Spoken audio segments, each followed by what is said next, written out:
Merhabalar, ben Paralegal Ulusal Üyesi. Hemen konumuza geçeceğim ama öncesinde küçük bir ricam var. Eğer anlattıklarım sizin için faydalı olursa videoyu beğenmeyi, yorum yazmayı, kanala abone olmayı lütfen unutmayınız. Dilerseniz teşekkürler kısmından da destek olabilirsiniz.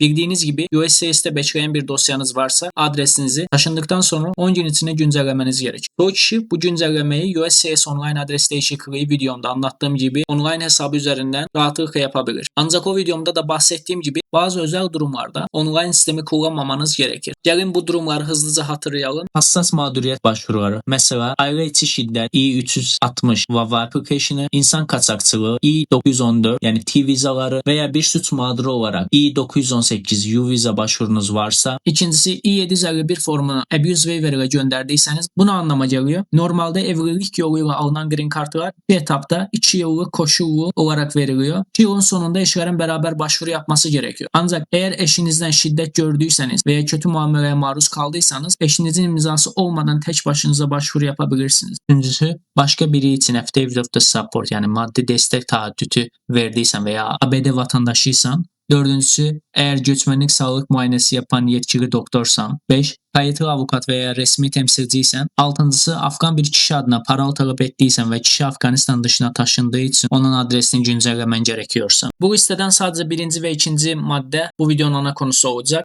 Şimdi gelin birinci ve ikinci kısımda olan başvurular için süreci nasıl yöneteceğimizi anlatayım. Eğer ki bu kategorideyseniz 3 seçeneğiniz var. Birincisi, USCIS'in iletişim merkezini arayarak kimlik doğrulamasıyla adresinizi bildirebilirsiniz. İkincisi, online hesabınızda güvenli bir mesaj göndererek USCIS'in sizi aramasını isteyebilirsiniz. Üçüncüsü ise AR11 formunu kağıt olarak doldurup dosyanızın işlem gördüğü merkeze taahhütlü posta olarak yani Certified Mail olarak gönderebilirsiniz. Aklınıza soru gelebilir ki neden bu başvuruları ayrıca yapmaktayız? Çünkü bu kategorideki kişiler için güvenlik ve gizlilik ön plandadır. Bu yüzden USCIS bu başvuruları özel bir birim üzerinden manuel olarak takip eder. Hadi şimdi size bu süreci anlatayım. Şimdi browser'da AR11 form diye aratınız. Buraya gireceksiniz. Bu USCIS'in resmi sitesi. Burada her zaman PDF olarak indirebilirsiniz.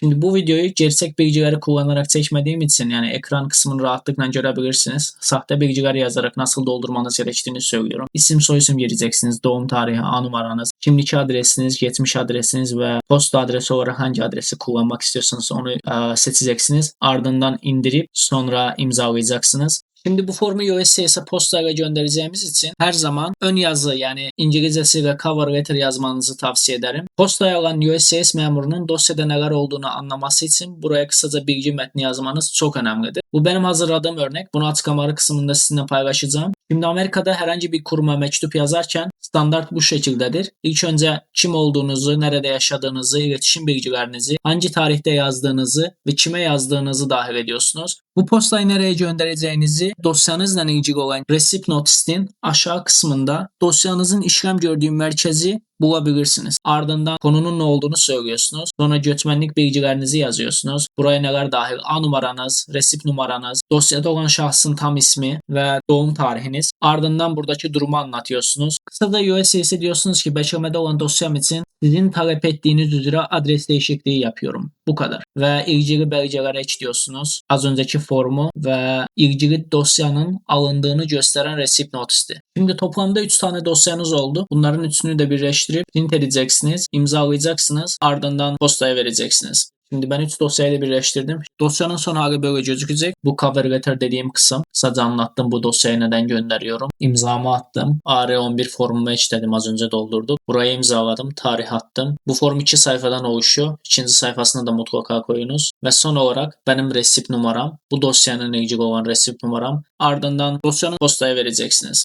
Bugünkü videomuzun da sonuna geldik. Umarım sizin için faydalı olmuştur. Videoyu beğenmeyi, yorumlarda fikirlerinizi paylaşmayı, kanala abone olmayı lütfen unutmayınız. Bir sonraki videoda görüşmek üzere. Hoşça kalın.